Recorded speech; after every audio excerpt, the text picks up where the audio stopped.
So as a European in Canada, I see that this is a very efficient society where everything has to be efficient, and I wonder at what cost we have to privilege the efficiency and let go of the aestheticism. So it's one goblet. We try to put together the efficiency and the aestheticism. To say it's not a choice we have to do in between, but the both should be together.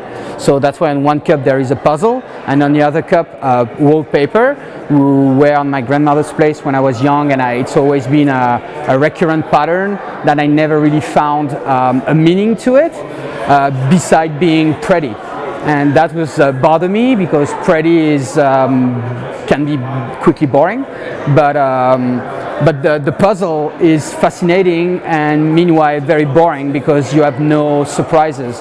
So I really think the both should be blended, or at least put in perspective like the yin and yang.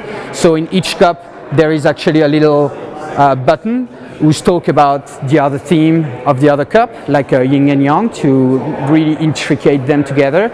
And as I organize my goblets with the spiritual, the emotional, and the rational, so that's why this big heart on the stem, which is the heart, so the emotional, so that's the heart talking, and the spiritual talking, so I try to intellectualize my thoughts and for the cup, and the rational, it's really what grounds us to the earth. So that's after the idea and after the feeling, there is still the real life, there is still what we have to do. So there is another design on the foot, and those goblets are etched.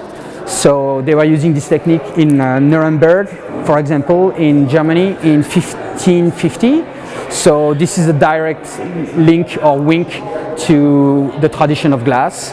And so as a European, I learned traditional glass, and it's 10 years I live in Canada, so I was reinterrogate where I'm from and the tradition where I'm from, which is like, for a glass blower, you're a glass blower when you can do the same object 100 times in a row.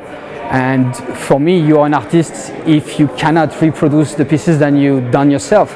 So I always try to do a piece that I could not reproduce myself, even if I wanted to.